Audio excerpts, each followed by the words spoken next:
శ్రీకృష్ణ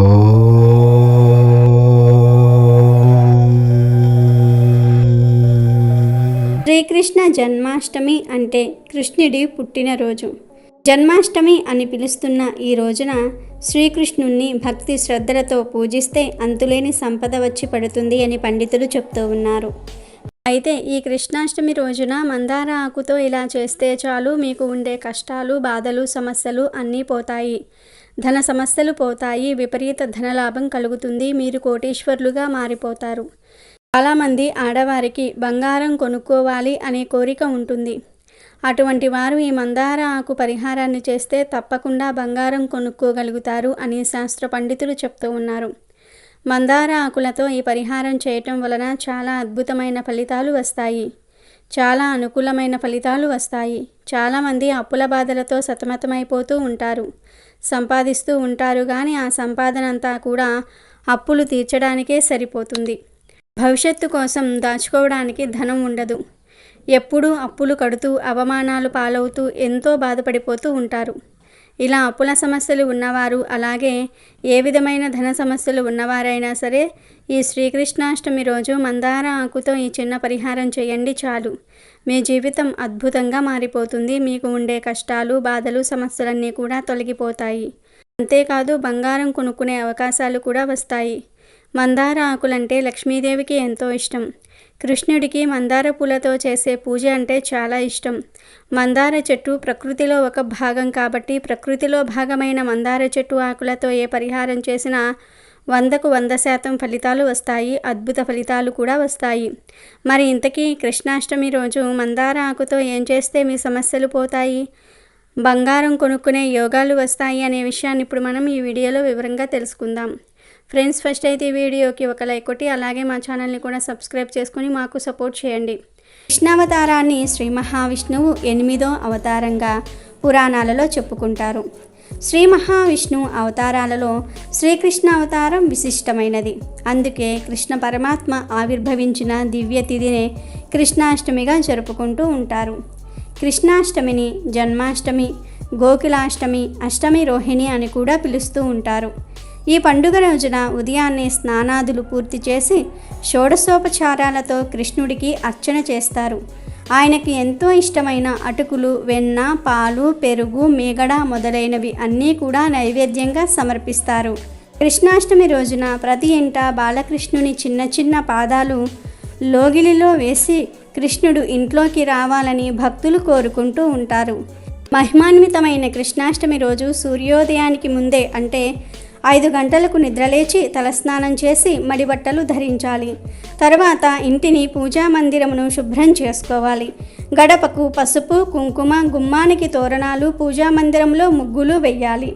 గోకులాష్టమి రోజు ఇంటికి వచ్చే స్త్రీలకు తాంబూలం అందజేస్తే సకల సంపదలు సిద్ధిస్తాయని విశ్వాసం. కృష్ణుడికి తులసి అంటే చాలా ఇష్టం. అందుకని పూజలో ఆచమనం చేసే నీటిలో తులసి ఆకులు వేసుకుంటే మంచిదని చెప్తూ ఉంటారు. ఆయన ప్రతిమను కూడా తులసి మాలతో అలంకరించమని సూచిస్తూ ఉంటారు పండితులు. కృష్ణునికి పొన్న చెట్లతో అనుబంధం ఉంది.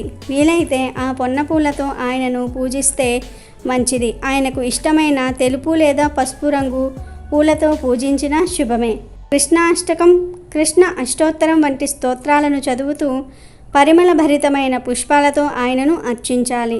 కృష్ణాష్టమి రోజు పూజతో పాటుగా ఆయన స్మరణ కూడా ముఖ్యమే.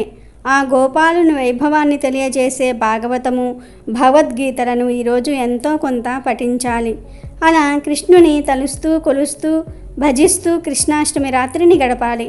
కృష్ణుడు అర్ధరాత్రి జన్మించాడు కాబట్టి కొందరు రాత్రి వేళల్లో కృష్ణ పూజ చేస్తారు. అలా కృష్ణుని పూజించాలనుకునే ప్రదేశంలో బియ్యం పోసి దానిపైన ఒక కుండను పెడతారు. ఆ కుండ మీద కృష్ణుని ప్రతిమను ఉంచి పూజను నిర్వహిస్తారు. అర్ధరాత్రి వేళ శంఖంలో నీటిని తీసుకుని చంద్రుడికి, కృష్ణుడికి ఆర్జమిస్తారు. మర్నాడు ఉదయాన్నే దగ్గరలోని వైష్ణవాలయాన్ని దర్శించి ఉపవాసాన్ని విరమిస్తారు. ఉయ్యాలలు కట్టి అందులో శ్రీకృష్ణ విగ్రహాలను పడుకోబెట్టి ఊపుతూ రకరకాల పాటలు, కీర్తనలు పాడతారు. ఇలా చేసే ఆ భగవానుడి అనుగ్రహం, కృప కలుగుతాయని భక్తులు నమ్ముతూ ఉంటారు.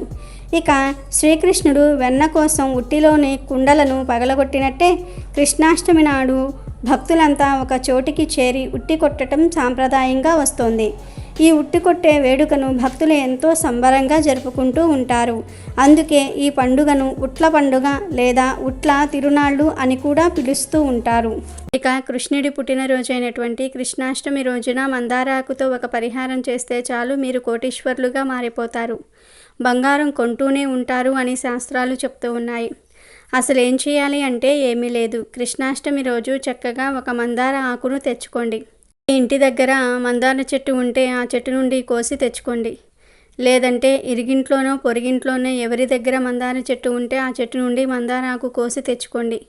వారిని అడిగి కోసి తెచ్చుకోండి. అంతేగాని చెప్పా పెట్టకుండా కోసేయవద్దు.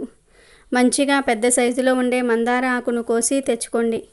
మందార ఆకులకు మన కోరికలను తీర్చే శక్తి ఉంది కనుక ముందు మందార ఆకును కోసి తెచ్చుకోండి. తర్వాత ఈ మందార ఆకును చక్కగా ఒక రాగి ప్లేట్లో కానీ, ఒక ఇత్తడి ప్లేట్లో కానీ, వెండి ప్లేట్లో కానీ పెట్టండి. పెట్టే ముందు ఆకు మీద స్వస్తిక్ గుర్తు వేయండి. పసుపుతో స్వస్తిక్ గుర్తును వేయండి. తర్వాత కొంచెం కందిపప్పును కానీ లేదా ఎర్రపప్పును కానీ ఈ మందార ఆకు మీద వేయండి. ఆకు మీద ఎంత పప్పు పడుతుందో అంత పప్పు వేయండి చాలు. ఎందుకంటే పప్పుకు మన కోరికలను కష్టాలను తీర్చే శక్తి ఉంది, ధనాన్ని ఆకర్షించే శక్తి ఉంది కనుక పప్పును వేయండి. ఈ పప్పును ఒక అర్ధగంట నానబెట్టి ఆ తర్వాత మందార ఆకు మీద వేయండి. ఇక చివరిలో చిటికెడు వెన్నను కూడా ఈ పప్పు మీద వేయండి. తర్వాత ఈ మందార ఆకును తీసుకుని వెళ్ళి ఇంట్లో పూజ గదిలో కృష్ణుడి ఫోటో ముందు పెట్టండి. కృష్ణుడి ఫోటో లేకపోతే విష్ణుమూర్తి ఫోటో ముందు కానీ లేదా వెంకటేశ్వర స్వామి వారి ఫోటో ముందు కానీ పెట్టండి. ఈ మందార ఆకును కృష్ణుడి ఫోటో ముందు పెట్టిన తర్వాత మీ కోరికను మనస్ఫూర్తిగా చెప్పుకోండి. స్వామి, నాకు ధన సమస్యలు ఉన్నాయి, అప్పులు ఉన్నాయి, బంగారం కొనుక్కోవాలనే కోరిక ఉంది కానీ కొనుక్కోవడానికి చేతిలో ధనం లేదు. మా కష్టాలను తీర్చు స్వామి, మా కోరికలను నెరవేర్చు స్వామి అని దృఢంగా సంకల్పం చెప్పుకోండి. ఆ తర్వాత మీరు మీ పనులు చేసుకోండి. ఆ మందార ఆకును అలాగే స్వామివారి ఫోటో ముందు పెట్టి వదిలివేయండి. మళ్ళీ మరునాడు ఏదో ఒక సమయంలో ఈ ఆకును తీసి దానిలోని పప్పును గోవుకు కానీ పక్షులకు కానీ పెట్టేయండి. మందార ఆకును మాత్రం పారే నీటిలో పడవేయండి. ఇలా ఈ మందార ఆకు పరిహారం చేసుకుంటే ఖచ్చితంగా మీకు ఉండే ధన సమస్యలు తొలగుతాయి, ధన సంపాదన పెరుగుతుంది. అంటే కోట్లు వచ్చి పడతాయి అని చెప్పుకోలేము కానీ ఖచ్చితంగా మీరు సరిపడా ధనాన్ని సంపాదించుకోగలుగుతారు. తిండికి బట్టకు లోటు లేకుండా సుఖంగా ఉండగలుగుతారు. అలాగే ఆడవారు కోరుకున్నంత బంగారాన్ని కొనుక్కోగలుగుతారు. ఎందుకంటే మందార ఆకుతో ఏ పరిహారం చేసినా 100% ఫలితాలు వస్తాయి. మందార మొక్క పూలు పూస్తే చూడడానికి చాలా అందంగా ఉంటుంది. ఈ మొక్క ఎన్ని పూలు పూస్తే అంత సంపద మన ఇంట్లోకి వస్తుందని పెద్దలు చెప్తూ ఉంటారు. దేవతా పూజకు కూడా మనం మందార పువ్వులను ఉపయోగిస్తూ ఉంటాం. దేవతా వృక్షాలలో మందార చెట్టుకు ప్రత్యేకమైన స్థానం ఉంది. అన్ని కాలాలలో పూలు పూసే ఈ మందార మొక్కను ఇంట్లో పెంచుకుంటే ఇంట్లోని వారికి ధనానికి లోటు ఉండదు. ఎర్రని మందార పువ్వులను దేవతా ఆరాధనలో ఎవరైతే వినియోగిస్తారో వారి కోరికలను భగవంతుడు తప్పక నెరవేరుస్తాడని పురాణాలలో చెప్పబడింది. ఎర్ర మందారం చెట్టును ఇంట్లో పెంచి బయటకు వెళ్ళేటప్పుడు ఆ మొక్కను చూస్తూ బయటకు వెళ్ళటం వల్ల అంతా శుభమే కలుగుతుంది. చెట్టంతా పూలు పూసిన మందార చెట్టును చూస్తే మనసంతా ఎంతో ఆహ్లాదకరంగా మారుతుంది. మానసిక పరమైన దోషాలను కూడా మందార చెట్టు తొలగించేస్తుంది. ఈ మొక్కను ఇంట్లో సింహద్వారానికి కుడివైపు ఉండేలాగా పెంచుకుంటే చాలా మంచిదని పండితులు చెప్తూ ఉన్నారు. అంతేకాదు ఎర్ర మందార పువ్వును తలలో పెట్టుకోవటం వల్ల స్త్రీలు దీర్ఘ సుమంగళిగా ఉంటారని ఒక నమ్మకం కూడా ఉంది. కనుక మీరు కూడా ఈ కృష్ణాష్టమి రోజున మందార చెట్టు యొక్క ఆకుతో ఈ పరిహారాన్ని చేసి శుభ ఫలితాలను పొందండి. మరి ఎంతో ఘనంగా జరుపుకునే ఈ కృష్ణాష్టమి రోజున ఆడవారు ఏ రంగు చీర కట్టుకుంటే సకల సంపదలు వచ్చి పడతాయో తెలుసుకునే ముందు మా వీడియో నచ్చితే లైక్ చేసి షేర్ చేయండి. అలాగే మా ఛానల్ని కూడా సబ్స్క్రైబ్ చేసుకోండి. ఇక వీడియోలోకి వస్తే శ్రీకృష్ణుడికి ఎంతో ఇష్టమైన జన్మాష్టమి రోజున ఆడవారు పింక్ మరియు గ్రీన్ చీరను కట్టుకుంటే కృష్ణుడి అనుగ్రహం మీకు వెంటనే కలుగుతుంది. రంగు చీరలను కట్టుకుని శ్రీకృష్ణుని పూజించి ఆయనకు ఎంతో ఇష్టమైన పదార్థాలను నైవేద్యంగా సమర్పించాలి. పెళ్ళైన స్త్రీలు, పెళ్లి కావలసిన స్త్రీలు, సంతానం కలుగక బాధపడే స్త్రీలు అందరూ కూడా శ్రీకృష్ణ జన్మాష్టమి రోజున పింక్ లేదా గ్రీన్ కలర్ చీరను కట్టుకోవాలి అని పండితులు చెప్తూ ఉన్నారు. ఇంతటి విశిష్టత కలిగిన కృష్ణాష్టమి రోజున ఆకుపచ్చటి రంగు లేదా పింక్ కలర్లో ఉండే చీరను కట్టుకోవటం వలన, ఈ చీరను కట్టుకుని కృష్ణుణ్ణి పూజించటం వలన కృష్ణుడితో పాటు లక్ష్మీదేవి కూడా ప్రసన్నమవుతుంది. మీకు దీర్ఘ సుమంగళి యోగం సిద్ధిస్తుంది. కష్టాలన్నీ కూడా పోతాయి. ఆర్థిక సమస్యలు, ఇబ్బందులు, ఈతిబాధలన్నీ కూడా తొలగిపోతాయి. సంవత్సరం వరకు మీకు ఇక తిరుగుండదు. సంవత్సరం అంతా డబ్బు వస్తూనే ఉంటుంది. లక్ష్మీదేవి అనుగ్రహం మీపై ఎల్లప్పుడూ ఉంటుంది. అదేవిధంగా వివాహం కాని వారు, వివాహ ప్రయత్నాలు చేసేవారు ఈ శ్రీకృష్ణ జన్మాష్టమి రోజున ప్రత్యేకంగా పూజలు చేస్తే మంచి వరుడు, కోరిన వరుడు దొరుకుతాడు. మీరు ఈ ప్రత్యేకమైన రోజున గుడిలో జరిగే రుక్మిణీ కళ్యాణంలో పాలు పంచుకుంటే వివాహ యోగ్యం కలుగుతుందని పండితులు చెప్తూ ఉన్నారు. అలాగే శ్రీకృష్ణుని స్మరిస్తూ గోవులకు ఏవైనా తినిపించాలి. గోవులంటే శ్రీకృష్ణ భగవానుడికి చాలా ఇష్టం. ఈ పర్వదినాన గోవులకు ఏవైనా పెడితే కృష్ణుడి అనుగ్రహం వెనువెంటనే కలుగుతుందని పండితులు చెప్తూ ఉన్నారు. కృష్ణాష్టమి జరుపుకునే ప్రతి ఒక్కరూ కూడా ఈరోజు కృష్ణుణ్ణి ఒక ప్రత్యేక మంత్రంలో జపించాలి. ఈ మంత్రం జపించటం వల్ల మీకు ఉన్న దోషాలన్నీ కూడా తొలగిపోతాయి. ఆ మంత్రం ఏమిటి అంటే ఓం శ్రీకృష్ణ పరబ్రహ్మణ్యే నమః. ఈ మంత్రాన్ని ఈరోజు అంటే శ్రీకృష్ణాష్టమి రోజున ఎవరైతే 108 సార్లు చదువుతారో వారికి ఎటువంటి దోషాలు కలుగవు, కష్టాలనేవే ఉండవు. ఈ మంత్రం 108 సార్లు కాకపోయినా కనీసం 21 సార్లు అయినా సరే జపించాలి. వీలు లేని వారు కనీసం 21 సార్లు అయినా సరే జపించాలి. ఈ మంత్రాన్ని జపిస్తూ సువాసనను వెదజల్లే పుష్పాలతో కృష్ణ పటానికి లేదా విగ్రహానికి పూజలు చేయాలి. ఇలా చేయటం వల్ల శుభం జరుగుతుందని పండితులు చెప్తూ ఉన్నారు. కాబట్టి కృష్ణాష్టమి రోజు పిల్లలు, పెద్దలు అందరూ కూడా ఈ రంగు దుస్తులు ధరించి ఈ మంత్రాన్ని జపించి సకల సంపదలను మీ సొంతం చేసుకుని ఆనందంగా జీవించండి. చివరిగా శ్రీకృష్ణ జన్మ వృత్తాంతం తెలిపే కథను విందాం.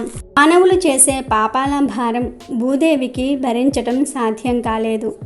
మనుషులు చేసిన పాపాల వలన మొక్కలు, జంతువులు, నీరు, గాలి మరియు భూమి నాశనమవుతున్నాయి. భూదేవి విష్ణువు దగ్గరకు వెళ్ళి తనను కాపాడమని కోరుకుంటుంది.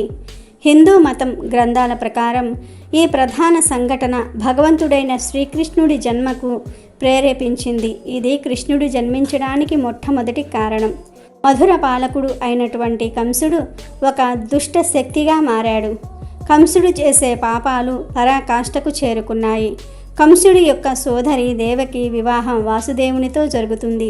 వివాహం జరిగిన వెంటనే ఆ ప్రదేశంలో ఆకాశవాణి దేవకి వసుదేవునికి పుట్టిన 8వ సంతానంతో కంసుడికి మరణం సంభవిస్తుందని పలుకుతుంది. ఆ మాటలు విన్న వెంటనే కంసుడు కత్తి తీసి దేవకిని చంపడానికి వెళ్తాడు. అప్పుడు వాసుదేవుడు మరియు అతని భార్య దేవకి కంసుడితో తమకు పుట్టిన పిల్లలను అప్పగిస్తామని వాగ్దానం చేయిస్తారు. కంసుడు వారిని మధురలో చెరసాలల్లో పెట్టి బంధిస్తాడు. ఈ క్రమంలోనే వారికి సంతానం పుట్టగానే కాపలా వ్యక్తులు ఆ విషయాన్ని చేరవేయటం, కంసుడు వచ్చి వారిని చంపటం జరుగుతుంది. అయితే 8వసారి గర్భం దాల్చిన దేవకి 12 మగబిడ్డకు జన్మనిస్తుంది. అయితే ఆ సమయంలో చెరసాల తలుపులు వాటంతట అవే తెరుచుకున్నాయి. కాపలా వ్యక్తులు మత్తులోకి వెళ్ళిపోవటంతో ఆ బిడ్డను తీసుకొని వసుదేవుడు గోకులంలోని నందుని భార్య యశోధర దగ్గర వదిలి తనకు పుట్టిన సంతానం ఆడబిడ్డను తీసుకుని వచ్చి మధురలో దేవకి చెంత ఉంచుతాడు. ఈ క్రమంలోనే ఆ బిడ్డ ఏడుపుతో మెలకువలోనికి వచ్చిన కాపలా వ్యక్తులు దేవకికి 8వ సంతానంగా ఆడబిడ్డ పుట్టిందని కంసుడికి చెప్పటంతో కంసుడు ఆ బిడ్డను చంపడానికి ప్రయత్నించగా తను గాలిలోకి ఎగిరి కంసా, నిన్ను చంపేవాడు ఎక్కడో లేడు, గోకులంలో పెరుగుతున్నాడని చెప్పి మాయమవుతుంది. ఈ విధంగా కన్నయ్య ఒక రాజకుటుంబంలో జన్మించినప్పటికీ గోకులంలో గోవుల కాపరిగా పెరిగి చివరికి కంసుడిని సంహరిస్తాడు. ఈ విధంగా కంసుడిని చంపటం కోసమే శ్రీకృష్ణుడు అవతారంలో విష్ణుమూర్తి జన్మించాడు. ఇది కృష్ణుడి యొక్క జననం వెనుక ఉన్న కథ. Thank you for watching our video. Please do subscribe and like the video.